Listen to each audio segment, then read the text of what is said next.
Hébreux chapitre 11, le premier verset seulement. La Bible nous dit la foi est une ferme assurance des choses qu'on espère. Et la partie B de ce passage, elle nous dit que la foi est une démonstration des choses qu'on ne voit pas.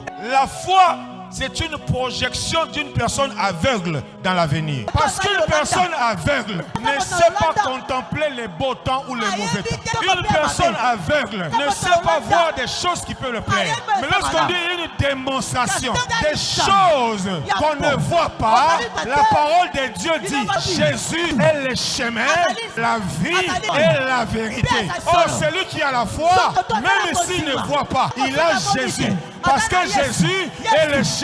Tu peux être aveugle, mais tant que tu as Jésus, tu finiras par voir. Je voulais d'emblée dire à l'église, la foi dont la parole de Dieu évoque ici, on ne peut jamais s'appeler chrétien. On ne pourra jamais parler de la Bible sans parler de la foi. Si on enlève seulement cette parole foi dans la Bible ne sera plus la Bible. Parce que tout ce que nous lisons dans la Bible, ce sont des histoires ou des illustrations de la manifestation de la puissance de Dieu. Et ces illustrations-là, nous n'étions pas là. Donc la Bible est une disposition des Écritures qui te communique la foi pour avancer avec ta vie chrétienne. La Bible, c'est une façon de ramener à une personne à comprendre que ce que Dieu avait fait hier, il peut le faire aujourd'hui et il le fera demain. Sans la foi, on ne sait pas prêcher le Dieu d'Abraham. Parce que toi et moi, nous n'avons pas vu Abraham, mais nous avons entendu parler d'Abraham. Nous avons entendu parler de Dieu d'Isaac. Nous avons entendu parler de Dieu de Sarah. Nous avons entendu parler de l'histoire de Anne. Quelque part, cette histoire s'apparente à l'histoire de Pénina. Nous ne connaissons pas la taille de Anne, encore moins la grandeur de Pénina. Mais tout ce que nous savons, il y a eu un Dieu qui a traité le cas de Anne et de Pénina.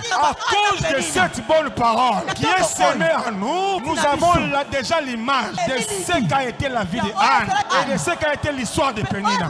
Nous ne connaissons pas Samson, mais nous savons simplement que la Bible dit Samson avait des cheveux, des longs cheveux, et c'est par ces cheveux que Samson tirait sa force. Mais on ne sait pas quelles étaient les couleurs de cheveux. La Bible n'a pas parlé des couleurs de cheveux. La Bible n'a pas dit que c'était noir ou blanc ou chocolat. Et c'est par ces cheveux-là que Samson tirait la force. C'est ainsi que j'ai dit. Moi qui ai entendu cette parole, j'ai compris que Nzambe na biso azalaka na nzete te, azalaka na suki, azalaka na makolo. Samson azalaki na suki, Moïse na nzete. Nous avons un Dieu multiforme. Nyonso wana c'est par rapport à ce que nous avons entendu.